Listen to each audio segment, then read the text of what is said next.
सो आज के लेक्चर में हम क्रिस्टल डिफेक्ट्स के बारे में पढ़ेंगे।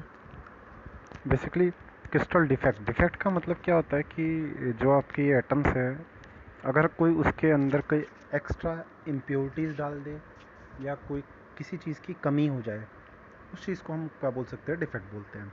डिफेक्ट हमारे 3 टाइप के हैं। एक है पॉइंट डिफेक्ट, सेकंड है लाइन डिफेक्ट, थर्ड है आपका सरफेस डिफेक्ट। बात करते हैं पॉइंट डिफेक्ट की। तो पहले फिगर देखिए, दिख रहा है वैकेंसी है, मीन्स एटम्स होने चाहिए और एक जगह पे एटम नहीं है, तो इसको हम क्या बोलते हैं, पॉइंट डिफेक्ट। यहाँ देखिए, जो होने चाहिए उससे एक्स्ट्रा कोई अलग एक एटम वहाँ आ गया है, तो कौन सा डिफेक्ट है ये, पॉइंट डिफेक्ट। ठीक है, आप ये देखिए, इनके बीच में जो स्पेस था, इंटरस्टिशियल साइट जिसे हम बोलते हैं, वहाँ एक एक्स्ट्रा एक एटम आ गया, तो ये भी कैसा है, पॉइंट डिफेक्ट। ठीक है, तो बेसिकली पॉइंट डिफेक्ट मतलब आपका क्या होता है, जहाँ एक एटम मीन्स कैटाइन या एनाइन, इनका कोई डिफरेंस हो। पॉइंट डिफेक्ट की डेफिनेशन लिख सकते हैं, the defect which take place due to imperfect packing of atom. Packing imperfect होना, इम्परफेक्ट होना मीन्स या तो कुछ एक्स्ट्रा ऐसी चीज़ आ जाए जो वहाँ नहीं होनी चाहिए, या फिर कोई या फिर किसी चीज़ की कमी हो जाए, वैकेंसी हो जाए। पॉइंट डिफेक्ट कितने टाइप के होते हैं, पॉइंट डिफेक्ट आपके 5 टाइप के, जो कि है आपके, first is vacancy, second is substitutional, third is interstitial, fourth is Schottky, and fifth is Frenkel. और वैकेंसी नाम से पता लग रहा है किसी चीज़ की कमी का होना, तो देखिए वैकेंसी में एक एटम कम है, तो लिख सकते हैं when one or more atom are missing from their position, then it is vacancy defect। बाद में आप ये फिगर बनाना। Next substitutional defect. सब्स्टिट्यूशनल मतलब किसी की जगह पे किसी और का आ जाना, मतलब यहाँ कोई और था, उसको हटा के एक दूसरा, बाहर से कोई दूसरा एटम आ गया है, तो इसे हम बोलते हैं सब्स्टिट्यूशनल डिफेक्ट। तो लिख सकते हैं when a foreign atom replaces parent atom, मतलब जो मेन एटम था उसको हटा के कोई बाहर वाला एटम आ गया, तो हम क्या बोलते हैं, सब्स्टिट्यूशन डिफेक्ट। ओके, नेक्स्ट है इंटरस्टिशियल डिफेक्ट। देखिए आपके जो ये एटम होते हैं, इनके बीच में जो भी स्पेसिंग, जो जगह खाली है, उस खाली जगह को हम बोलते हैं इंटरस्टिशियल स्पेस। और इन खाली जगह पे कोई एक्स्ट्रा एलिमेंट, कोई छोटा सा एलिमेंट आके या एटम आके बैठ जाए, तो उस डिफेक्ट को बोलेंगे इंटरस्टिशियल डिफेक्ट। तो लिखो इसमें, when extra atom when an extra atom occupies interstitial position,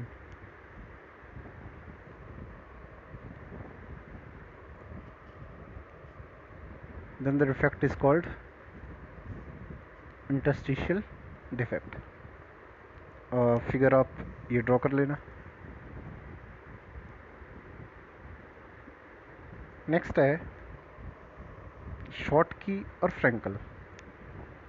short की एंड फ्रैंकल। बेसिकली शॉर्ट की डिफेक्ट में होता क्या है कि कोई एक atom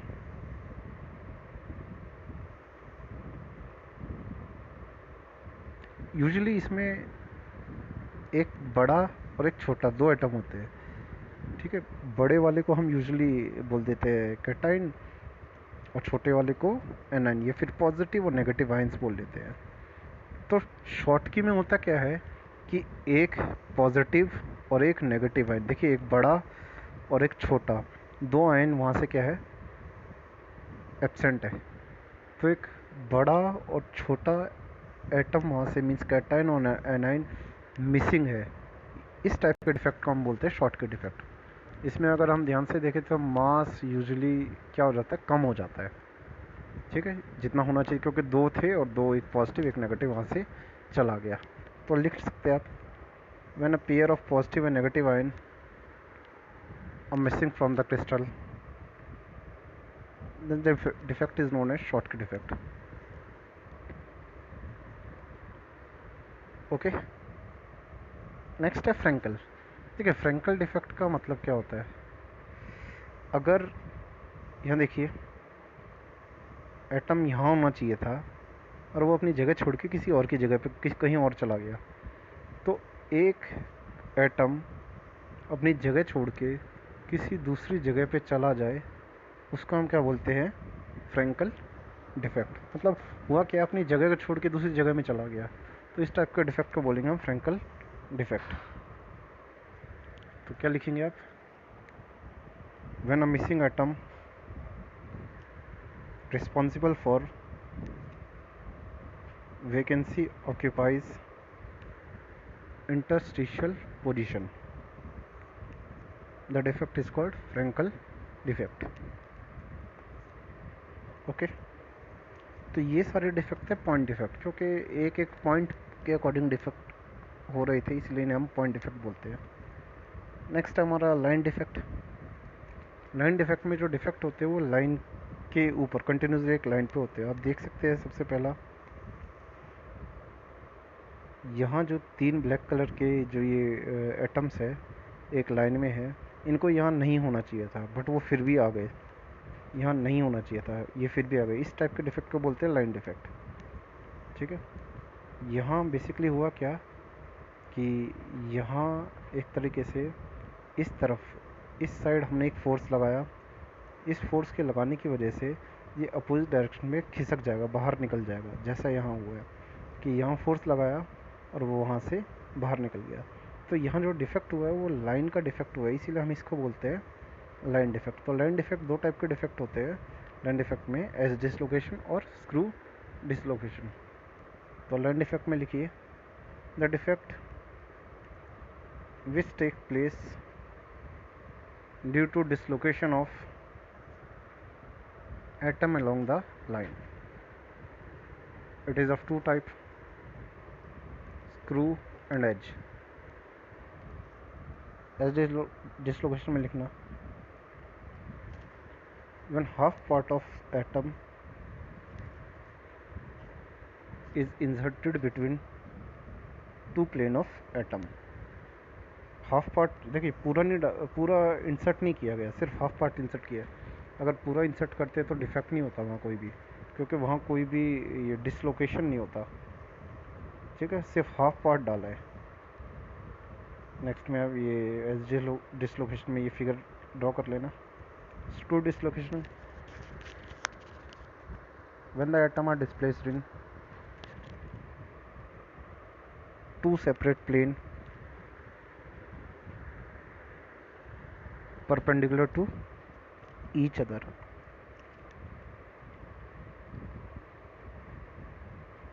The defect is called screw dislocation. तो फोर्स लगा एक साइड, डिसलोकेशन हुआ दूसरी साइड. ओके, तो फिगर ड्रॉ करना. इसके बाद नेक्स्ट आपका डिफेक्ट है सरफेस डिफेक्ट. तो ऐसा डिफेक्ट जो सरफेस में होता है उसे हम बोलते हैं surface defect. The defect which take place on surface is called surface defect. Surface defect 3 type के हैं, grain boundary, twin boundary, stacking fault. ठीक है, ग्रेन बाउंड्री मीन्स मान लेते हैं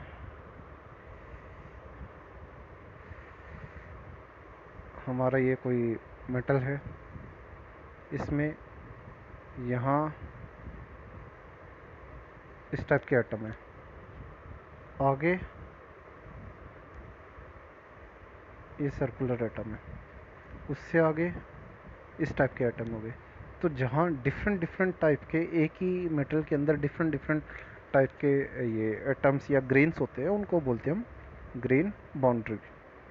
तो लिख सकते हैं आप इसको, when the grain of different orientation separate the general pattern of atom and exhibit a boundary. ठीक है, देखिए यहाँ इस फिगर में आपको दिख रहे हैं तीन, मतलब बीच में एक एक्स्ट्रा ग्रेन, अलग डिफरेंट टाइप के ग्रेन आ गए जिन्होंने इन दोनों को डिवाइड कर दिया। नेक्स्ट है ट्विन बाउंड्री। तो लिखिए when the arrangement of atom on one side of boundary is mirror image of other side, then the defect is called twin boundary। देखिए बेसिकली ये जो प्लेन हमारे ट्विनिंग प्लेन के लेफ्ट में और राइट में दोनों तरफ इसमें जो आपके एटम्स है उनकी अरेंजमेंट बिल्कुल बराबर है, एक जैसी है। तो अगर किसी प्लेन के लेफ़्ट और राइट में अगर किसी एंगल का डिफ्लेक्शन हो और लेफ़्ट और राइट में ओरिएंटेशन एक जैसी हो तो उसे हम क्या बोलेंगे, ट्विन बाउंड्री डिफेक्ट। नेक्स्ट है स्लैकिंग फॉल्ट। तो आप देख सकते हैं स्लैकिंग फॉल्ट में आपका PQRS जैसे एक लाइन है, बीच में किसी डिफेक्ट की वजह से वो लाइन स्ट्रेट ना होके वो स्लैक हो गई, that is called slacking effect. तो when the slacking of atom is not in sequence throughout the crystal। Okay, तो ये था हमारी defect, point defect, line defect और सरफेस डिफेक्ट, और इनके दो टाइप। नेक्स्ट है डिफॉर्मेशन। बेसिकली डिफॉर्मेशन क्या होता है, change in dimension in any matter under the action of force. मतलब किसी बॉडी के ऊपर फोर्स लगाए और उसके डायमेंशन चेंज हो जाए तो उसे हम बोलते हैं डिफॉर्मेशन। डिफॉर्मेशन कितने टाइप के होते हैं, एक elastic, second is plastic. Elastic deformation आप देख सकते हैं जैसे कि हमने किसी बॉडी पे फोर्स लगाया, फोर्स लगाने के बाद बॉडी के अंदर डिस्प्लेसमेंट आया, जैसे फोर्स छोड़ दिया बॉडी वापस अपने इनिशियल स्टेट में आ जाए। फोर्स लगाया हमने, दबाव कंप्रेसिव वाला, जैसे फोर्स हटाया बॉडी अपनी इनिशियल स्टेट में आ जाए। तो इस टाइप के डिफॉर्मेशन को बोलते हैं इलास्टिक डिफॉर्मेशन। ये टेम्परेरी डिफॉर्मेशन होता है, मतलब जब तक फोर्स लगता है तब तक डिफॉर्म्ड रहेगा, जैसे ही फोर्स हटाया उसका डिफॉर्मेशन ख़त्म। जैसे हम रबड़ के ऊपर फोर्स लगाते हैं, जब तक फोर्स लगेगा तब तक उसके अंदर डिफॉर्मेशन रहेगा, जैसे ही फोर्स हटाया डिफॉर्मेशन ख़त्म। तो लिखिए इलास्टिक डिफॉर्मेशन में, the deformation is that which disappear after removal of deforming load. जैसे लोड हटाएंगे डिफॉर्मेशन भी ख़त्म हो जाए। आप फिगर देख सकते हैं, बेसिक ऑब्जेक्ट है, लोड लगाए खिंच गया, दबाने पर कंप्रेस हो गया, जैसे लोड हटाओगे तो ये अपनी इनिशियल स्टेट में आ जाएगा। Next plastic deformation. तो plastic deformation is that which remain same या which remain deformed after removal of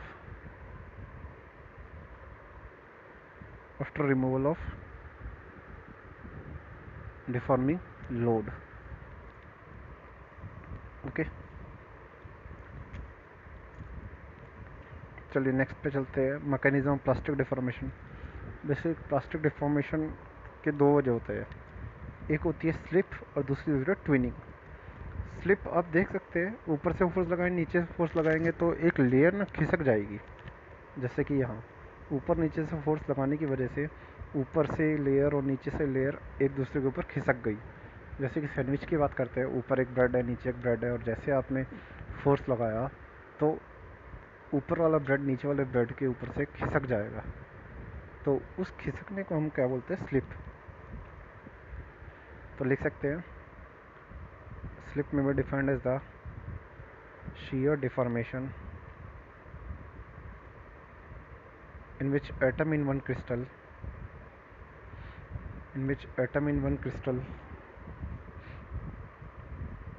plane move by many interatomic distance over the atom of another crystal plane.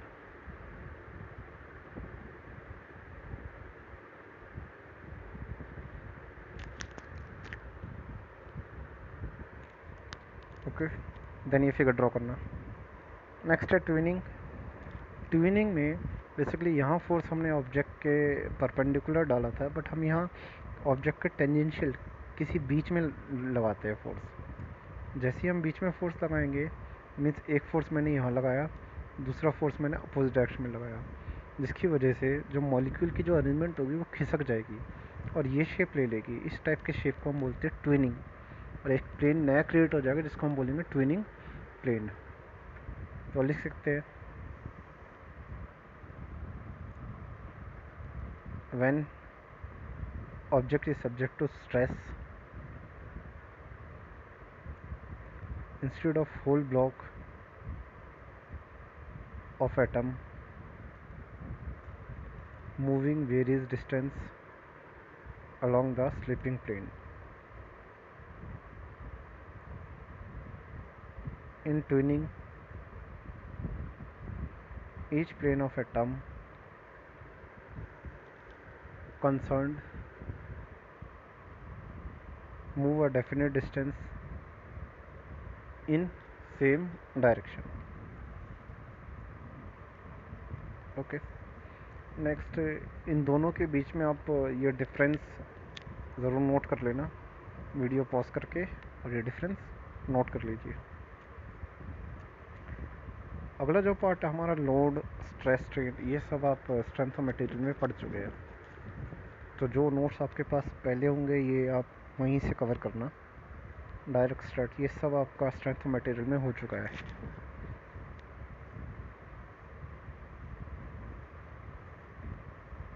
Hooke's law, fracture, elastic limit.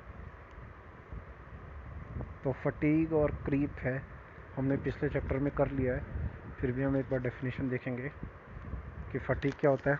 It is the phenomena that lead to fracture under repeated fluctuation और alternating load. मतलब किसी body के ऊपर लगातार alternating means कभी ज़्यादा कभी कम, और अगर लोड लगाएं तो जब वो जो फ्रैक्चर होता है उस फ्रैक्चर के होने के फिनोमिना को हम बोलते हैं फटीग।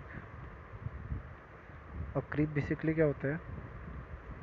बेसिकली हाई टेम्परेचर का फिनोमिना होता है जिसमें एक मटेरियल धीरे धीरे प्लास्टिकली डिफॉर्म होता है। मतलब ऐसा डिफॉर्मेशन जिससे कि बॉडी वापस अपनी शेप रिगेन ना करे। तो हाई टेम्परेचर पे मेटल अपनी परमानेंट शेप ले लेता है, उसको बोलते हैं क्रीप। जैसे कि लोहार अगर कोई चीज़ बनाता है तो मेटल को बहुत ज़्यादा गर्म करता है, और गर्म करने के बाद उस पर हथौड़ा मारता है। तो जब उस पर हथौड़ा मारता है तो उस पर क्या लोड लगाया? प्रोलॉन्ग मीन्स बहुत लंबे टाइम के लिए लोड लगाता है। और किस टेम्परेचर पे? हाई टेम्परेचर पे। तो उस प्रॉपर्टी को, उस मटेरियल की उस प्रॉपर्टी को बोलते हैं क्रीप। ओके,